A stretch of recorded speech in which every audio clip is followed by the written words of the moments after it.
আমি কোরআনের সুর মাঝে শুনেছি যে নাম, আজানের সুর মাঝেও শুনেছি সে নাম। ও নাম শুনেছি আমি আমার হৃদয়ে, হে রাসূল নবীজি তোমায়, হে রাসূল নবীজি তোমায়। সবাই বলি সাল্লাল্লাহু আলাইহি ওয়াসাল্লাম।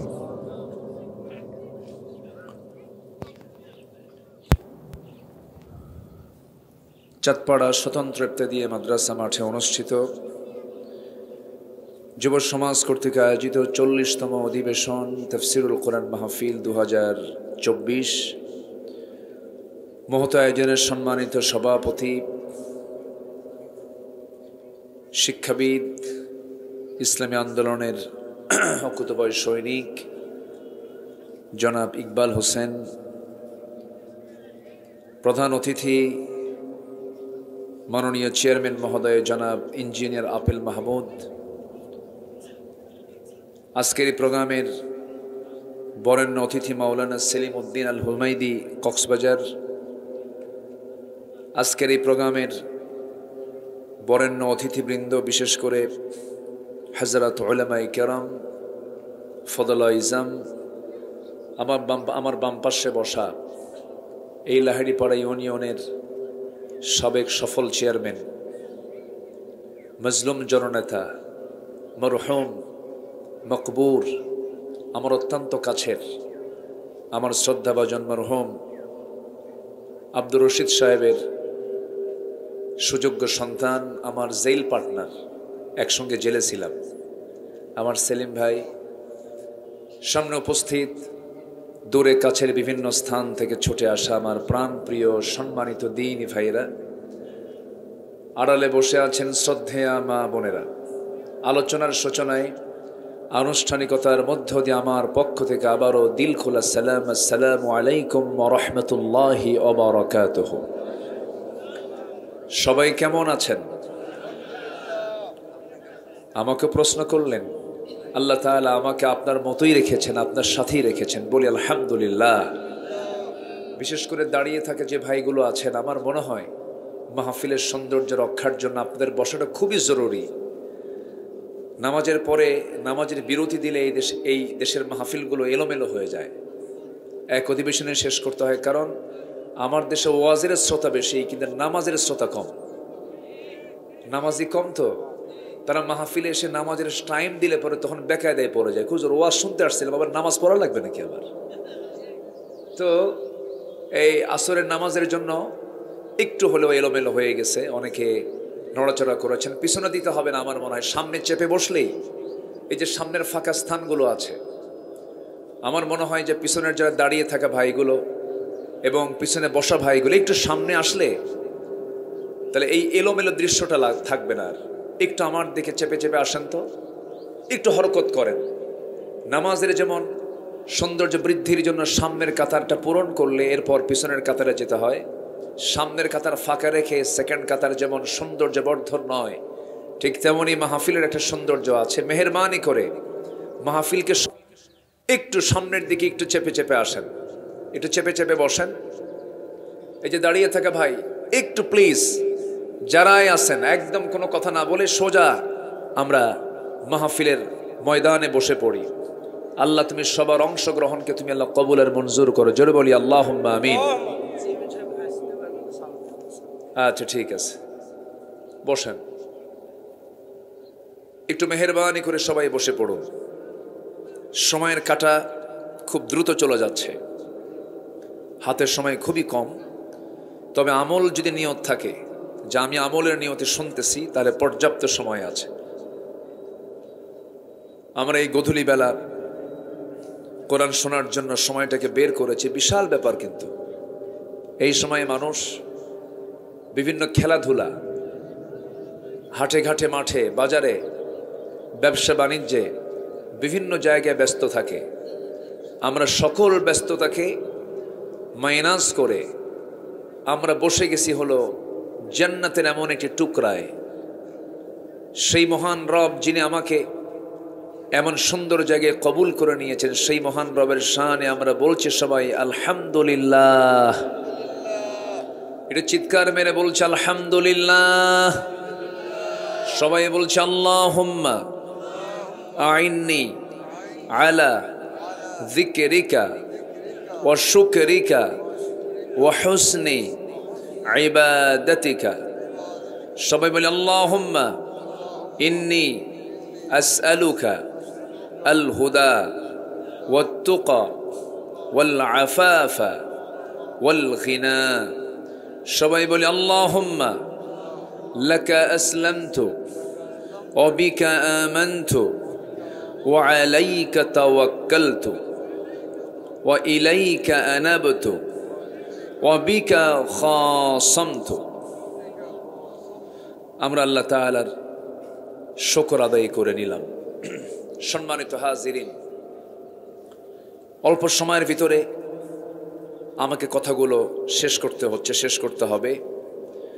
আমরা যে কিতাবের আলোচনা শুনতে এসেছি, এই কিতাব আমার দেশে এরকম মন্তব্য করে এটা মুহাম্মদ রচিত কিতাব। নাউজুবিল্লাহ বলুন, জোরে বলুন নাউজুবিল্লাহ। এমন মন্তব্য বিরূপ মন্তব্য করার মতো লোকও কিন্তু আমাদের দেশে আছে। কোরআন কি কোনো মানুষ রচিত হতে পারে বলেন তো? এই কোরআন কোনো মানুষ রচনা করেছে, এটা কি বিশ্বাস হওয়ার মতো কথা না। কিন্তু এমন বিশ্বাসী লোক আমার দেশে আছে। সম্মানিত ভাইয়েরা,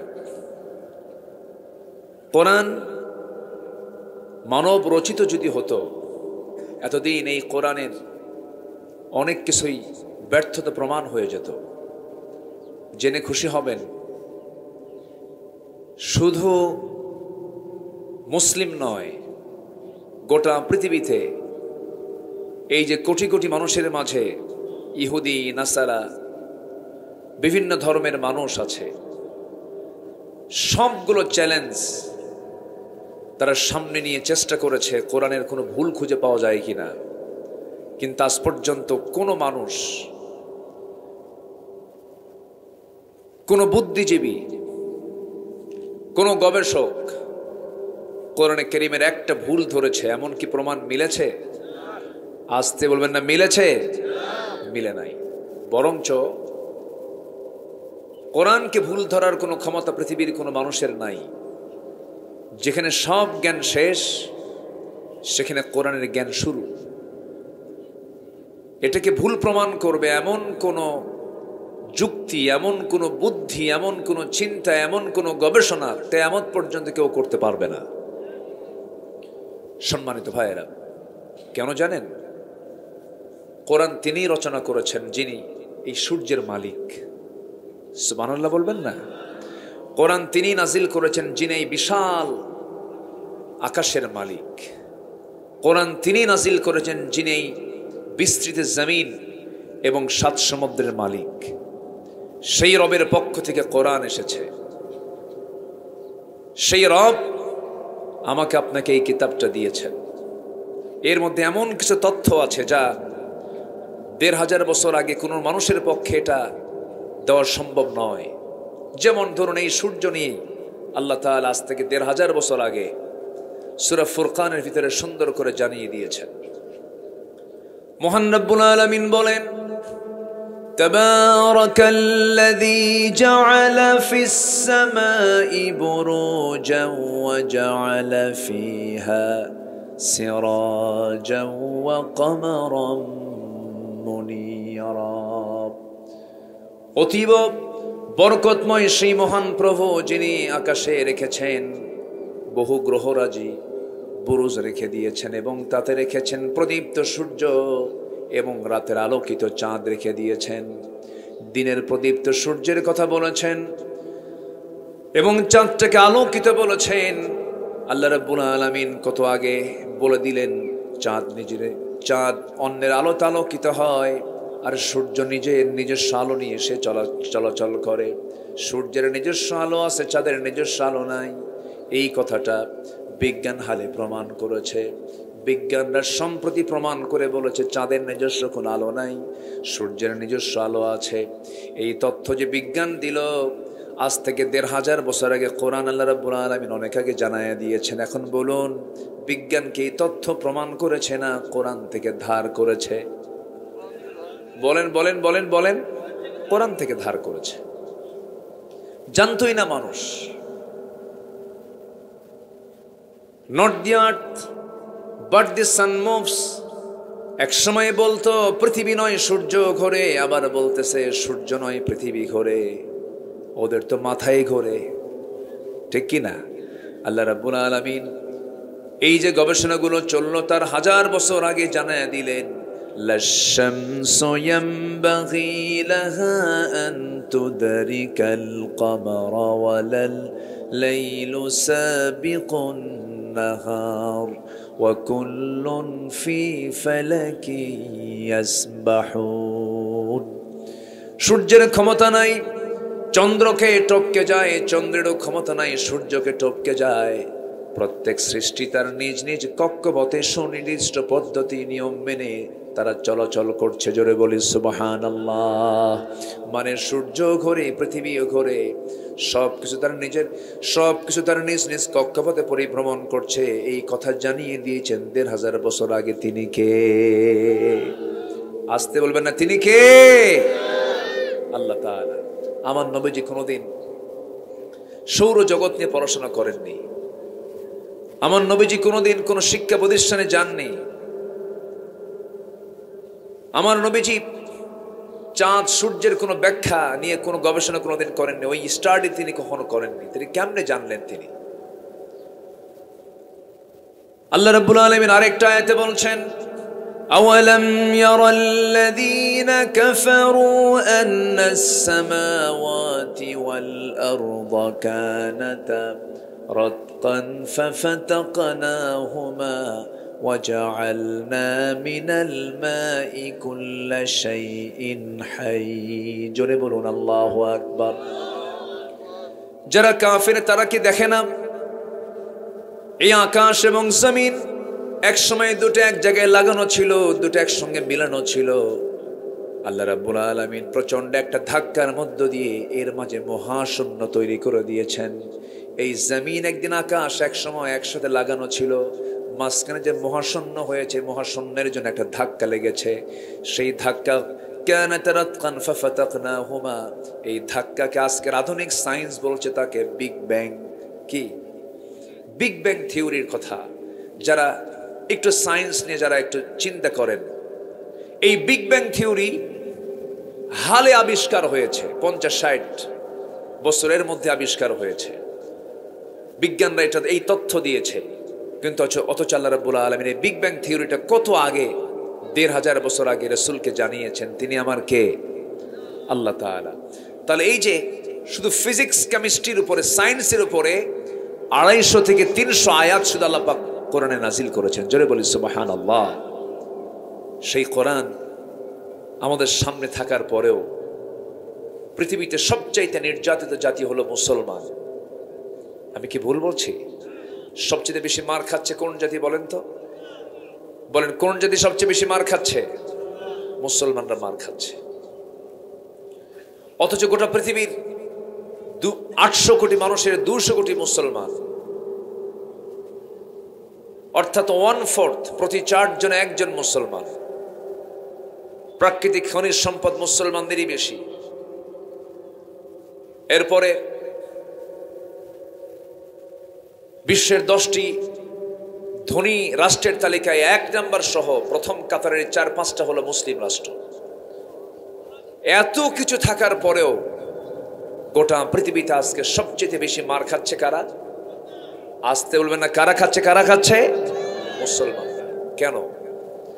এর কারণ তো বের করা দরকার। কেন খাচ্ছে মুসলমান? এত মায়ের কেন খাচ্ছে? নির্যাতিত কেন হচ্ছে? মূল কারণ হলো মুসলিম তার ইসলাম থেকে অনেক দূরে সরে চলে গেছে। মুসলমান আজকে কোরআনের মতো কিতাবকে তারা মাইনাস করে দুনিয়ার তৈরি করা আইনকে তারা রিসিভ করেছে, গ্রহণ করেছে। আমি কি ভুল বলছি? আমি কি ভুল বলছি? আপনি চিন্তা করুন কত বড় উদ্যত্ত আচরণ হতে পারে। আল্লাহ বলে দিচ্ছেন চোর চুরি করলে হাত কেটে দাও, জেনাকার জেনা করলে পাথর মারো। সুদ খেতে মানা করলেন, জেনার হুকুম জারি করলেন, খুন করলে তার শাস্তি নিশ্চিত করলেন। এই সমস্ত বিধিবিধান কোরআনে থাকার পরেও বান্দা এই কোরআনের বিপরীতে আরেকটা আইন পাশ করে সে আইন যে সমাজ চালায়, এর চাইতে বড় জালিম কেউ হতে পারে? আসতে বলে, এর চাইতে বড় জালিম কেউ হতে পারে? যে আল্লাহর আইনকে পৃষ্ঠ প্রদর্শন করে, এটাকে মাইনাস করে দুনিয়ার আইনকে প্রতিষ্ঠা করে, এর চাইতে বড় জালিম আর কে হতে পারে? আল্লাহ রাব্বুল আলামিন বলেন, وَمَن لَّمْ يَحْكُم بِمَا أَنزَلَ اللَّهُ فَأُولَٰئِكَ هُمُ الْكَافِرُونَ فَأُولَٰئِكَ هُمُ الظَّالِمُونَ। জোরে বলুন আল্লাহু আকবার। আল্লাহর দেওয়া বিধান অনুযায়ী যারা বিচার কার্য ফয়সালা করে না, তারাই হলো কাফির, তারাই হলো জালিম। কথাটা কার? আমার দেশে কোরআনের বিধান চায় না এমন দল তো মনে হয় নাই। আসতে বলে, আসতে বলে, আছে না নাই? অনিসলামী দল তো কখনো ইসলাম চাবে না। বিগত 16 বছর যে সরকার ছিল, তারা এই 16 বছরে কি একটা আইন, আল্লাহর পক্ষের যে আইন, একটা আইনকে তারা পাশ করেছে? পাশ করেনি। বরঞ্চ বিসমিল্লাহ ছিল, সরাইয়া দিছে। সলিমুল্লাহ মুসলিম শব্দ ছিল, মুসলিম সরাইয়া দিছে। কবি নজরুল ইসলাম ছিল, ইসলাম বাদ দিয়ে দিছে।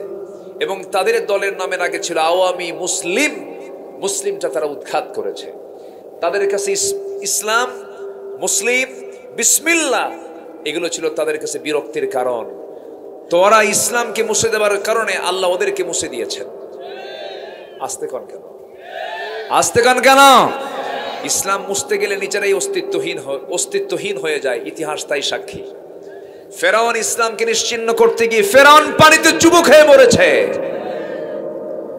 নমরুদ আল্লাহর নবীর অস্তিত্বকে বিলীন করতে চেয়েছিল, কিন্তু নমরুদ সেই নিজেই বিলীন হয়ে গেছে।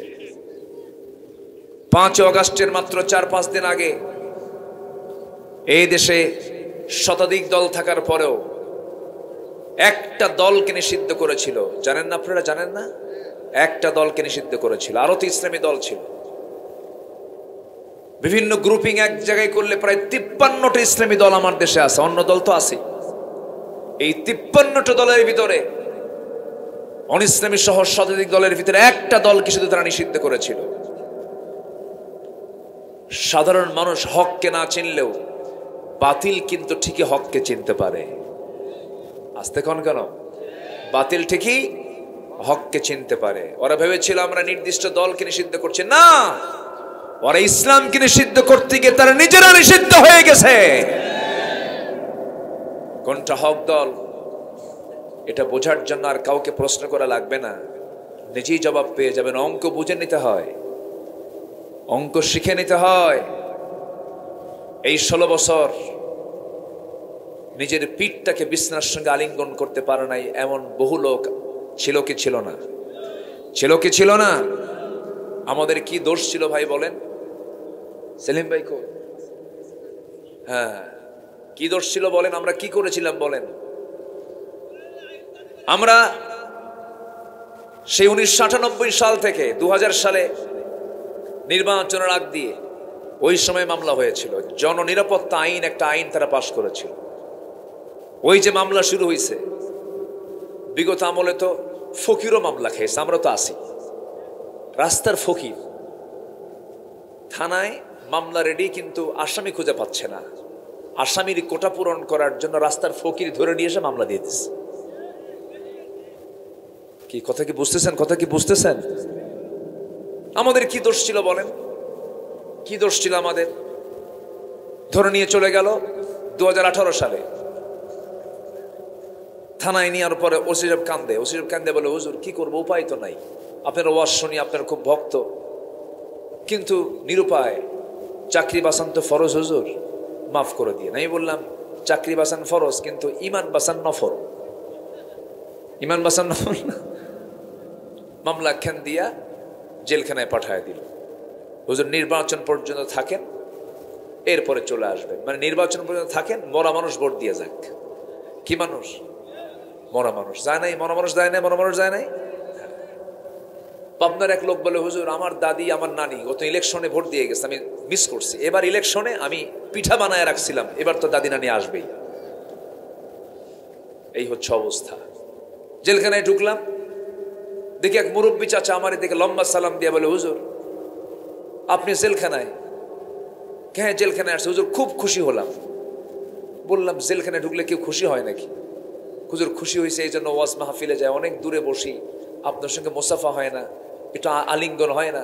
হুজুর জেলখানায় ঢুকছেন, খুব ভালো হয়েছে, থাকেন। কি কথা কি বুঝতেছেন? থাকলাম। বললাম চাচা আপনার মামলা কি?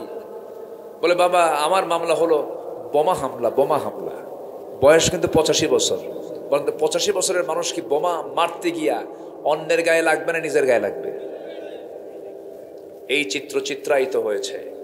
আল্লামা সাইদির মতো মানুষকেও তারা রেহাই দেয় নাই। সম্মানিত বন্ধুগণ, কত মানুষের জীবন যে নাশ করেছে। আমরা সুন্দর বাংলাদেশ করতে চাই, একটা পরিবেশ পেয়েছি, আমরা এখনো গজব মুক্ত হতে পারিনি। আমার নবীজির হাদিস কে সামনে রেখে বলতে চাই, যে সমাজে সুদ চলবে, যে সমাজে জেনা চলবে, যে সমাজে মদের কারবার হবে, যে সমাজে বেহায়াপনা থাকবে, সেই সমাজের উপরে গজব নাজিল করেন তিনি আমার কে? আমাদের সমাজে এগুলো এখনো আছে না নাই? আসতে বলবেন না, আছে না নাই? তাহলে জমিন এখনো কি গজবের উপযুক্ত না রহমতের উপযুক্ত? বলেন বলেন বলেন বলেন। হয়তো স্বস্তির নিঃশ্বাস ফেলতে পেরেছি, কিন্তু গজবের উপযুক্ত পরিবেশ থেকে আমরা কিন্তু এখনো বের হতে পারিনি। এই জন্য যারা মুসলমান হয়ে আল্লাহর দিন চান না, কোরআনের বিধানকে চান না, নতুন করে মুসলমান হন, আপনার ঈমান নেই। আপনি যদি বলেন যে আমি আল্লাহর আইন চাই না, আপনার ঈমান নাই, নামাজ পড়ে কোনো লাভ হবে না। সোজা কথা, ওয়াজ বেশি লাগে না, সামান্য কথাই যথেষ্ট। যুবকরা বহু কথা শুনেছো তোমরা। তোমার সামনে যখন কেউ আসবে, শুধু বলবে আপনি কি বলেন, আপনার দলের নাম কি? ইসলাম। ভালো। আপনি কি ইসলাম চান? হ্যাঁ ভালো, আমিও চাই, সমর্থন দিলাম। ইসলাম ছাড়া, কোরআন ছাড়া যেই আপনার সামনে কোনো প্রস্তাব দিতে আসবে, সামনে দাঁড়ায় জুতা পেটা করবেন। মুসলমানের পরিচয় দিয়ে তুমি ইসলাম মানো না, তুমি কিসের আহ্বান করতে আসছো? সব দেখা শেষ। 25 বছর এই দেশের স্বাধীনতার বয়স হলো 53 বছর। কেউ চালাইছে 25, কেউ চালাইছে 16 বছর, কেউ চালাইছে 9 বছর, মাঝখান দিয়ে মঈনুদ্দিন ফখরুদ্দিনরা কয়েক বছর। সব দেখা শেষ।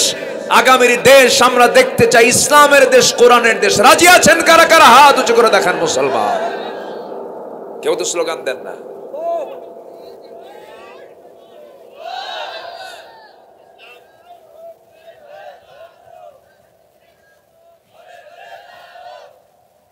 দাও, আরে দাও না, একজন ভালো করে স্লোগান দাও না। এই যুবকরা দাও, স্লোগান দাও।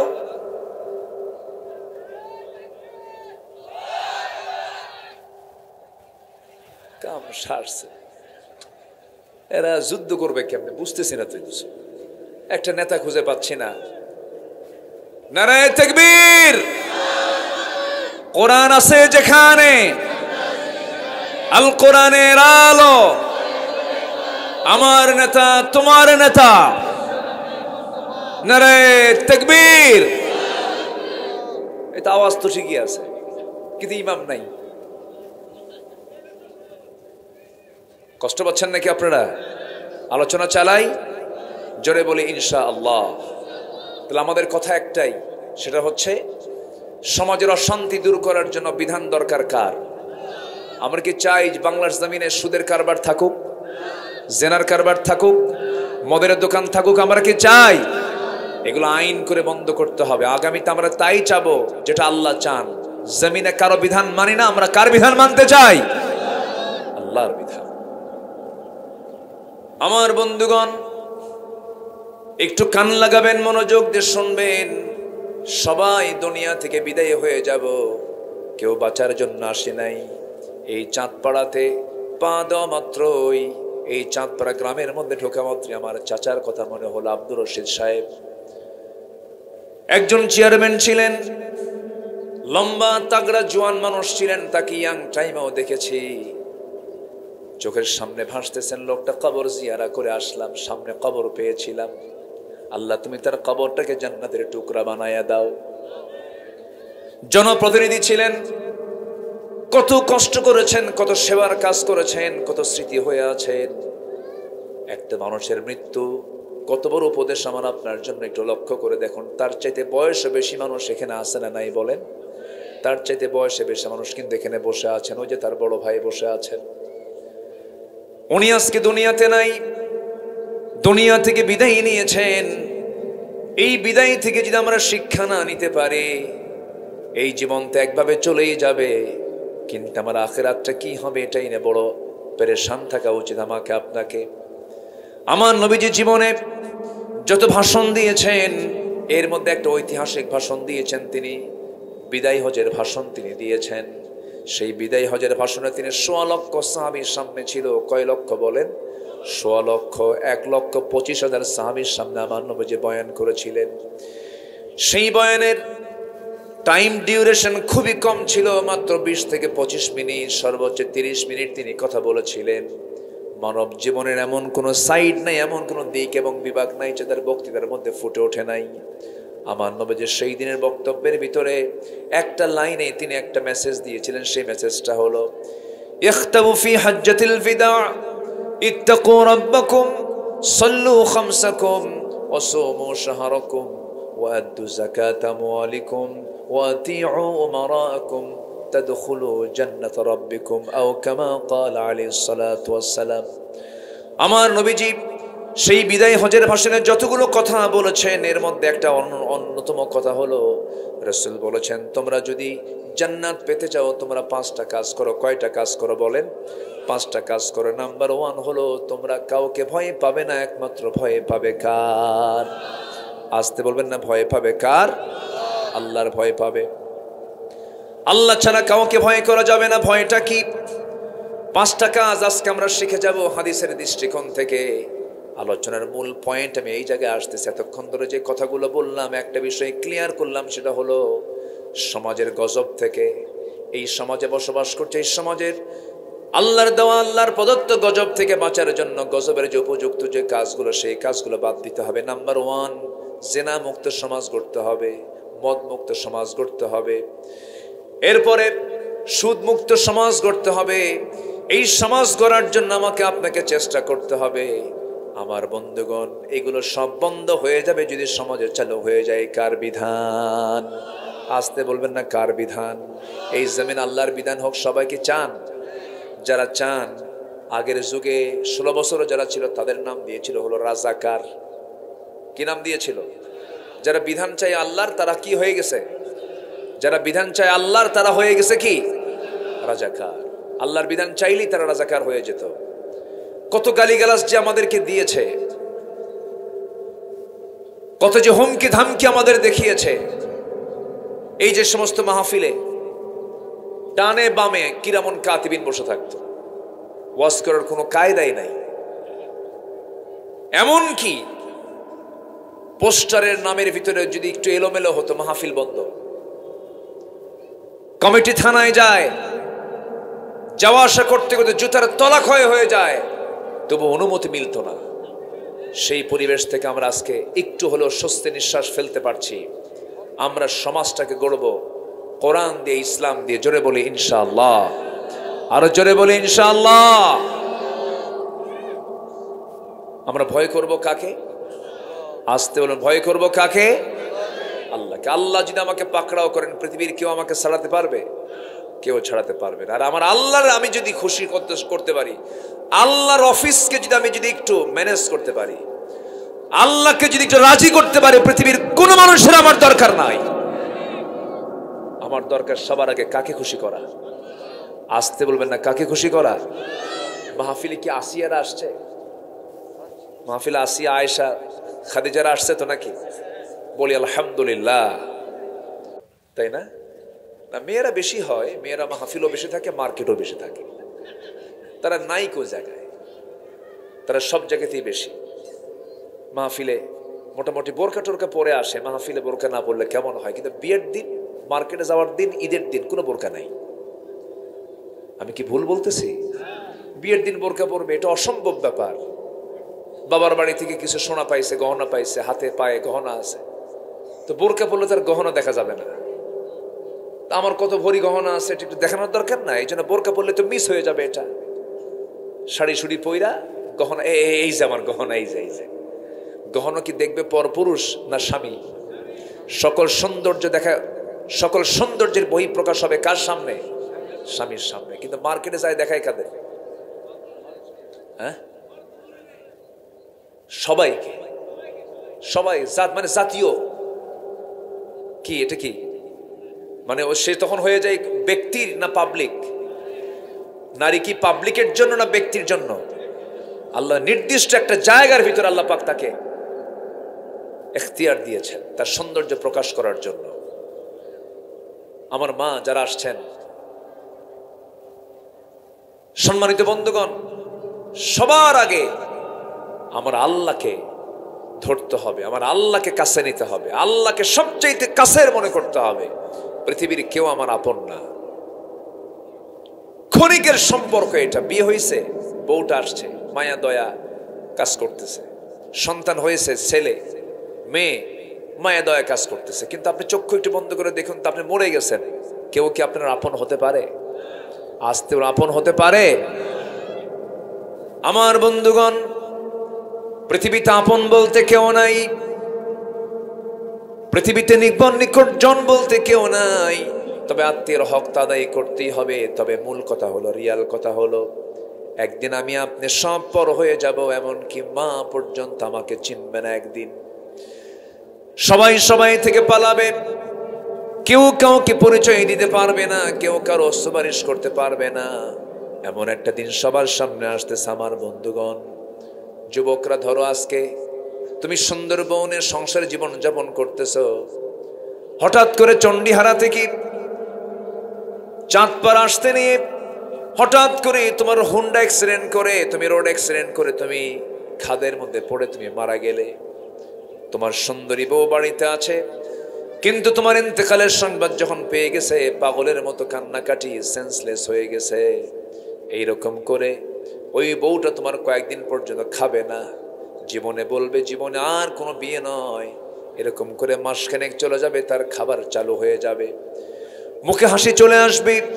4 মাস 10 দিন পার হয়ে যাবে, শোকের সময় পার হয়ে যাবে। তোমার শ্বশুরবাড়ির লোকজন তোমার বউটাকে নিয়ে চলে যাবে। 6 মাস 7 মাসের মাথায় তোমার বউটাকে অন্য জায়গায় জোর করে বিয়ে দিয়ে দেবে। নতুন স্বামীর ঘরে যাওয়ার পরে, স্বামীর আদর সোহাগ পাওয়ার পরে তোমার ওই বউটাই ফোন দিয়ে বলবে, বাবারা তোমরা আমার বিয়ের ব্যাপারে যে সিদ্ধান্তটা নিয়েছো, আগের স্বামীর চাইতেই স্বামীটা আমার আরো ভালো। এই হলো দুনিয়ার নিয়ম। তুমি সম্পদ কামাই করলে বান্দা মরে যাবে, এখনই তোমার সন্তানগুলো সম্পদ নিয়ে মারামারি করবে, কারাকারি করবে, এটাই দুনিয়ার নিয়ম। কিন্তু আমি আমার সঙ্গে যা কিছু নিয়ে যাব, আমার আমলনামাগুলো, এটাই আমার থেকে যাবে। এই জন্য আমাকে আখিরাতের ব্যাপারে সচেতন হতে হবে। যেমন করে সচেতন একজন নারী ছিলেন আসিয়া আলাইহিস সালাতু ওয়াস সালাম। সেই আসিয়া দুনিয়ার সব কিছুকে বাদ দিয়েছেন, আল্লাহকে ধরেছেন। ইমরাত ফিরাউনের দৃষ্টান্ত দিয়েছেন কোরআনে কারীমের ভিতরে। আল্লাহ বলেছেন, আসিয়া থেকে শিক্ষা নাও। আমি আসিয়ার মধ্যে শিক্ষা দিয়েছি তোমাদের জন্য। কি শিক্ষা দেখেন? আসিয়া কি সাধারণ লোকের বউ না প্রেসিডেন্টের বউ? আস্তে কয় বলেন, কি প্রজার বউ না রাজার বউ? একটা রাজার স্ত্রী তিনি ছিলেন। বলুন তো, একটা রাষ্ট্রে রাষ্ট্রপতি বড় না রাষ্ট্রপতির বউটা বড়? চেয়ারম্যান বড় না চেয়ারম্যানের বউ বড়? ভালো করে কন একটু, যাদের বউ বাচ্চা আছে একটু ভালো করে কন। চেয়ারম্যান বড় না চেয়ারম্যানের বউ বড়? ও দেখছেন, বউ বড়। হ্যাঁ, কম কথা না কিন্তু এটা। আপনি যত বড় হুজুর হন না কেন, বউয়ের কাছে হুজুরগিরি খাটে না। তুমি কত বড় হুজুর আমার জানা আছে, বসো, ঠিক আছে না? স্ত্রী একটা বিশাল মর্যাদা, কিন্তু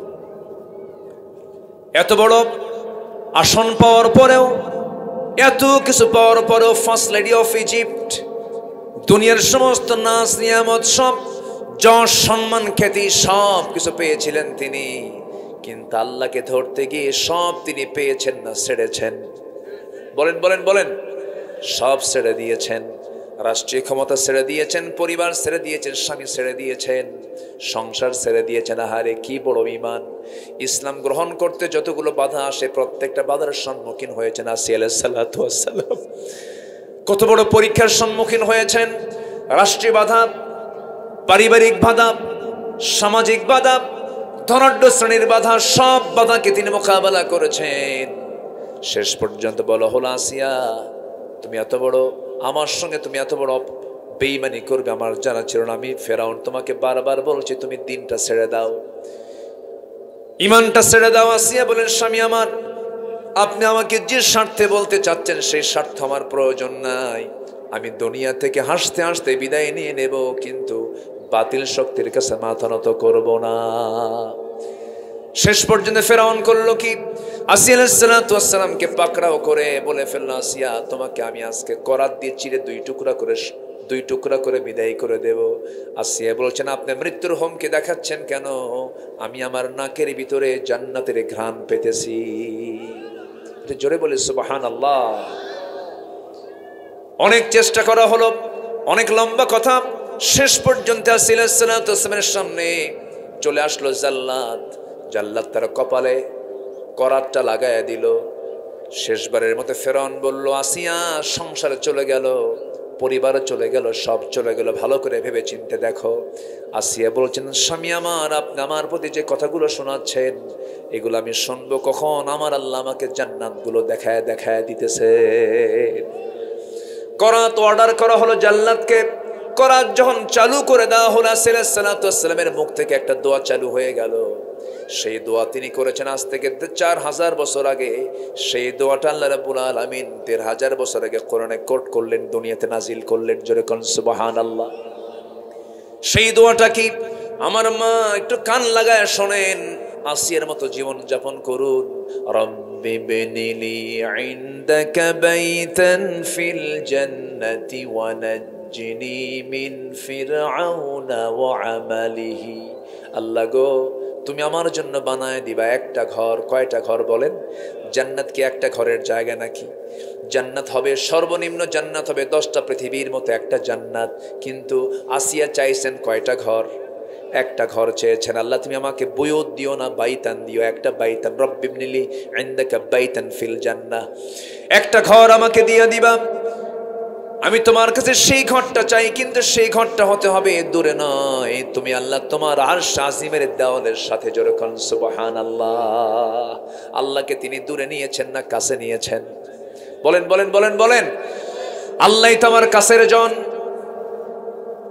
কে বলেছে আল্লাহ আমার দূরের? সবচেয়ে কাছে তো আমার আল্লাহ। ওয়া নাহনু আকরাবু ইলাইহি মিন হাবলিল ওয়ারিদ ওয়া ইয়ালামু খাইনাতাল আ'য়ুনি ওয়া মা তুখফিস সুদূর। তোমার অন্তর কি গোপন করে, তোমার চক্ষু কি খেয়ানত করে, পৃথিবীর কেউ জানে না। জানার পিছনে একজন আছেন, তিনি আমার কে? আমার ভাইয়েরা, আল্লাহকে বন্ধু বানাবো আমরা, আল্লাহকে আপন মনে করবো আমরা, ভয় করব পৃথিবীতে একজনকে, তিনি আমার কে বলুন? আল্লাহকে ভয় করা মানে সমস্ত হারাম কাজগুলোকে বর্জন করা। আমি সুদখোর খাবো না, কার ভয়ে? আমি জেনা করব না, কার ভয়ে? আমি মিথ্যা সাক্ষী দেব না, কার ভয়ে? আমি গীবত করব না, কার ভয়ে? আমি নামাজ ছাড়ব না, কার ভয়ে? আমি ঘুষের কারবার করব না, কার ভয়ে? আমি বান্দার হক নষ্ট করব না, কার ভয়ে? আমি বনের সম্পত্তি মেরে খাবো না, কার ভয়ে? আমি জমি ঠেলবো না, কার ভয়ে? আমি দুনিয়ার দল করব না, কার ভয়ে? এই যে সমস্ত কাজের সঙ্গে আল্লাহর ভয়ের সম্পর্ক আছে না নাই? 5টা কাজ আমরা শিখে যাব। হাতে আর 10 মিনিট সময় আছে। দিনের বেলার মাহফিল, এই 5টা টপিক আপনারা নিয়ে যাবেন, মনোযোগ দিয়ে শুনবেন। নাম্বার 1 হলো, কাকে ভয় করব আমরা? ওমরে ফারুক জান্নাতি না জাহান্নামী? বলেন বলেন বলেন বলেন। তিনি সংবাদটা পেয়েছেন দুনিয়াতে না পরকালে, শুনবেন। দুনিয়াতে সংবাদ শুনেছেন, রাসূল বলেছেন ওমর ফিল জান্নাহ, ওমর জান্নাতি। এত বড় জান্নাতের সংবাদ পাওয়ার পরে একদিন ওমরে ফারুকের সামনে একজন সাহাবী একটা হাদিস বললেন। সে হাদিসটা হলো, যার ভিতরে যাররা পরিমাণ অহংকার কাজ করবে সে জান্নাতের গন্ধ পাবে না। সাইয়েদনা ওমর ফারুক সঙ্গে সঙ্গে জমিনে লুটিয়ে পড়লেন, বালু দিয়া গা মাখায় ফেললেন, বালু দিয়া গা মাখায় ফেললেন, ধুলায় মলিন করে চোখের পানি ফেলে বারবার কাঁদেন আর আল্লাহকে বলছেন, আল্লাহ আমি অর্ধ দুনিয়ার শাসনকর্তা, 40টা রাষ্ট্র আমি চালাই, এত বড় শাসনকর্তা তুমি আমাকে বানিয়েছো। মাঝে মাঝে আমাকে যখন মানুষ আমিরুল মুমিনিন বলে তখন আমার মধ্যে মনে হয় অহংকার কাজ করে। আল্লাহ আমি মনে হয় অহংকারী হয়ে গেছি, তুমি আমারে মাফ করে দাও। বালুর সঙ্গে গা মাখায় নিলেন। কোনোদিন কাপড় উন্নত পরেন নাই তিনি, সেনা কাপড় পরেছেন, পিছনে জোড়া তালি লেগেছে এমন ধরনের কাপড় তিনি পরেছেন, সিম্পল জীবন গ্রহণ করেছেন। ওমরে ফারুক শেষে বলছেন, আল্লাহ ও আল্লাহ আমার কাছে মনে হয় তুমি যদি গোটা দুনিয়ার সব মানুষকে যদি জান্নাতের ঘোষণা দিয়া শুধু একটা লোককে যদি শুধু জাহান্নামের ঘোষণা দিয়ে রাখো, আমার মন বলে দুনিয়ার সমস্ত মানুষ জান্নাতে চলে যাবে, ওই একটা লোক যে জাহান্নামে যাবে সেই লোকটা মনে হয় আমি হব। কার ভয়? আসতে বলবেন না, কার ভয়? অথচ সংবাদ শুনেছেন জান্নাতের, মরার পরে না মরার আগেই, মরার আগেই শুনেছেন। এরপরও তিনি সন্দেহ করছেন না যেন আমি জাহান্নামে চলে যাব। এটা কার ভয়? আল্লাহর ভয়। আমার ভাইয়েরা, সাইয়েদনা আবু বকর রাদিয়াল্লাহু তাআলা আনহু কি আল্লাহর ভয়টা করেছেন, কি পরিমাণ আল্লাহকে কাছে টেনেছেন, কি পরিমাণ আল্লাহকে মহব্বত করেছেন। যেদিন তিনি খেলাফতের দায়িত্ব গ্রহণ করলেন সেদিন থেকে তিনি ব্যবসাও শুরু করেছেন। ব্যবসার কাজ তার ঠিকই ছিল। যখন খলিফার দায়িত্ব পালন করা শুরু করলেন, সকালবেলা তিনি চলে গেছেন দোকানে। বলা হলো আপনি দোকানে কেন? তিনি বললেন রাষ্ট্র চালাবো, জনগণের দায়িত্ব পালন করব, কিন্তু আমার পরিবারের দায়িত্ব তো রাষ্ট্র নেবে না, আমার পরিবারকে আমার দায়িত্ব পালন করতে হবে, পরিবার দেখার দায়িত্ব আমার তো ব্যবসাও করতে হবে। যেরকম আলহামদুলিল্লাহ ব্যবসার মাটিতে বসেছেন, ব্যবসার দোকানে বসেছেন। একজন লোক এসে একটা কাপড় নিয়ে এসে বলছো, আবু বকর এই কাপড়টা 6 মাস আগে তোমার কাছ থেকে নিয়েছিলাম, কাপড়টা আমার পছন্দ হয় নাই, কাপড়টা তুমি ফেরত নিয়ে নাও, কাপড় তুমি ফেরত নিয়ে নাও। তিনি কাপড়টা ফেরত নিলেন, তাকে টাকা দিয়ে দিলেন, সে টাকা নিয়ে চলে গেল, তিনি কাপড়টা ফেরত নিলেন। এরপরে তিনি হাউমাউ করে কাঁদতেছিলেন। বলো হলো আবু বকর কান্দো কেন? সামান্য কাপড়ের জন্য কান্দে নাকি? তিনি বলছেন আল্লাহর কসম করে বলি কাপড় ফেরত দিয়ে গেছে এই জন্য কান্দি না। আমার কান্নার কারণ হলো এই লোকটার কাপড় পছন্দ হয় নাই, আমার কাছে আসছে, ফয়সালা দিয়ে দিয়েছে, তাকে টাকা দিলাম, সে আমাকে কাপড়গুলো ফেরত দিল, বাস হিসাব শেষ। কিন্তু আবু বকর যেদিন মারা যাবে রে, আবু বকর যখন আল্লাহর সামনে দাঁড়িয়ে যাবে, আল্লাহ যখন আবু বকরকে যখন আড়ালে নিয়ে বলবে আবু বকর তোর নামাজ, তোর রোজা, তোর দান, তোর সদকা, তোর জিহাদ, তোর কোনো আমল আমি আল্লাহ আমার কাছে পছন্দ হয় নাই, আবু বকর এই আমলগুলো তুই নিয়ে চলে যা। আল্লাহ যদি আমার আমল নামাগুলো তার কাছে গ্রহণ না করে যদি আমার কাছেই ফেরত দেন, সেই কিয়ামতের দিন আমি আবু বকর কোথায় গিয়ে আশ্রয় নেব? এই জন্য আমি কান্দি। কার ভয়? আসতে বলবেন না, কার ভয়? যে আল্লাহর ভয়টা করবে তার মুখে হাসি থাকবে না কান্না থাকবে? ইমানদারের মুখে বেশি হাসি থাকবে না কান্না থাকবে? কান্না থাকবে। যখন তোমরা কাঁদবে, হাদিসে আসছে বেহায়ের মতো কাঁদবে, বেহায়ের মতো চাবে, আল্লাহর সামনে লজ্জা নিয়ে চাইলে হবে না, আল্লাহর সামনে বেহায়ের মতো চাইতে হবে, আল্লাহ তুমি আমাকে মাফ করে দাও, আমি গুনাহগার, আমাকে মাফ করে দাও। আমার সাইয়েদনা আবু বকর সিদ্দিক রাদিয়াল্লাহু তাআলা আনহু একটা ছোট্ট ইতিহাস মনে পড়ে গেল। তিনি যে ঘরে থাকতেন তার ঘরের সঙ্গে একটা ঘর ছিল, বুড়ি মহিলার বসবাস ছিল। সেই বুড়ি মহিলা, তার স্বামী নাই, তার ছেলে মেয়ে কেউ বেঁচে নাই, সব মারা গেছে, চোখেও দেখেন নাই। সেই বুড়ি মহিলা সাইয়েদনা আবু বকর যেদিন খেলাফতের দায়িত্ব পালন করলেন, খেলাফতের দায়িত্ব পাওয়ার পরেও তিনি ওই মহিলার বাড়িতে যেতেন, চোখে কম দেখতেন। ওই মহিলার রান্না বান্না সহ, কাপড় চোপড় সহ সব ধোয়া টোয়া তিনি করতেন, সেবা করতেন। সাইয়েদনা ওমর ফারুক একদিন চিন্তা করলেন আমারও তো প্রতিবেশী, যাই মহিলার কি খবর, খবর নিয়ে আসি। দরজায় নক করেছেন, ভিতর থেকে আওয়াজ আসতেছে, কে? আমি ওমর, আপনার খেদমত করার জন্য আসছি। সঙ্গে সঙ্গে ভিতর থেকে মহিলা জবাব দিচ্ছেন, আমার খেদমত লাগবে না, কিছুক্ষণ আগে এক যুবক এসে আমার খেদমত করে চলে গেছে। সাইয়েদনা আবু বকর রাদিয়াল্লাহু আনহু চলে গেছেন। ওমর ফারুক মনে মনে চিন্তা করেন, কোন পুরুষ, কোন মুসলমান এই মহিলার খেদমত করতে আসে, আমি তাকে দেখবো। পরে 3টা রাত তিনি চেষ্টা করলেন তাকে দেখার জন্য। 2 দিন পেলেন না, 2 রাত পেলেন না। 3য় রাত্রিতে দেখতে পেলেন কে যেন ঘরের মধ্যে ঢুকলো, বুড়ি মহিলার। বাইরে তিনি দাঁড়ায় আছেন অন্ধকারের ভিতরে। যখন আবু বকর সিদ্দিক রাদিয়াল্লাহু আনহু যখন ওই মহিলার ঘরের সমস্ত সেবাগুলো করে যখন বের হচ্ছিলেন, এমন সময় চট করে পিছন দিকে ওমর ফারুক তাকে ধরে ফেলেছেন। দেখি লোকটাকে, ধরাবাত্রে চেয়ে দেখেন কেউ নন, রাষ্ট্রের 1 নম্বর ব্যক্তি, তিনি হচ্ছেন সাইয়েদনা আবু বকর। ওমর ফারুক বলছেন সব কাজ আপনি একাই করবেন, রাষ্ট্র চালাবেন, খেদমত করবেন, এত করলে আপনি বাঁচবেন কেমনে?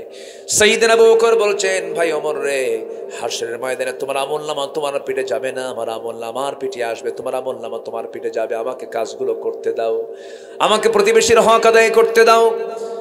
এই কথা বলে চলে গেলেন তিনি। 2টা বছর এরকম করে খেদমত করেছেন। আবু বকর সিদ্দিক রাদিয়াল্লাহু আনহু ইন্তেকাল হয়ে গেল। ওই মহিলার বাড়িতে খেদমত করার জন্য সিলেকশন হলেন ওমর ফারুক রাদিয়াল্লাহু তাআলা আনহু। বাড়ির বৃদ্ধ নারী জানে না প্রথম খলিফার ইন্তেকাল হয়ে গেছে। ওমর ফারুক যত রাতি তার খেদমত করার জন্য তার ঘরের মধ্যে ঢুকেছেন, সব সেবা করেছেন। সেবা সম্পন্ন করে বের হয়ে চলে আসছেন। বের হয়ে আসার পরে ওই মহিলা যখন একটা খেজুর খেতে নিয়েছেন, খেজুর খেতে নিয়ে যখন দেখলেন খেজুরের মধ্যে বিচিটা আছে, সেই সময় তিনি কেঁদে কেঁদে বলছেন, বুঝতে পেরেছি আমার আগের খাদেম দুনিয়াতে বেঁচে নাই, আমার আগের খাদেম আবু বকর দুনিয়া থেকে বিদায় নিয়েছে। কারণ আমার আগের খাদেম আবু বকর যখন আমার ঘরে যখন সেবা করতে আসতো, সে এমন সুন্দর করে সূক্ষ্ম করে সেবা করত, একটা খেজুরের বিচি পর্যন্ত ভিতরে না রেখে বের করে রাখতো, কারণ আমার দাঁতে যেন বিচি না লাগে। যেরকম সুবহানাল্লাহ। এটা হচ্ছে কার ভয়? আসতে বলবেন না, কার ভয়? কার ভয়? আল্লাহর ভয়। আমার বন্ধুগণ, নাম্বার 2 হলো সল্লু খামসাকুম, 5 ওয়াক্ত নামাজ পড়ো। 1 নাম্বার কাকে ভয় করো? আল্লাহর ভয় নাই, নামাজ কবুল হবে না। আসে না এরকম? আল্লাহর ভয় ছাড়া নামাজ পড়ে না, এরকম আসে না? বহু লোক আসে না নাই? 1 নাম্বার আল্লাহকে ভয় করো। ওয়া আম্মা মান খাফা মাকামা রাব্বিহি ওয়া নাহান নাফসা আনিল হাওয়া ফাইনাল জান্নাতা হিয়াল মাওয়া। নাম্বার 2 হলো 5 ওয়াক্ত নামাজ পড়ো। আমার দেশের নামাজি বেশি না বেনামাজি বেশি? 95% মুসলমান হলো বেনামাজি, 5% মুসলমান হলো নামাজি। কিন্তু এই চিত্র কেন হয়েছে 53 বছরে? এই 53 বছরে যে সরকারে গেছে, নামাজের সরকার না বেনামাজের সরকার? আসতে কয়, নামাজের সরকার না বেনামাজের সরকার? যদি নামাজি সরকার যদি এই 53 বছরও যদি থাকতো, পার্সেন্টেজ উল্টে যেত, নামাজি হতো 95%, বেনামাজি হতো হলো 5%। অতএব আমরা আগামী সরকার দেখতে চাই, বেনামাজি সরকার নয়, নামাজের সরকার, কোরআনের সরকার। কারা কারা চান? 2 হাত উঁচু করে দেখা।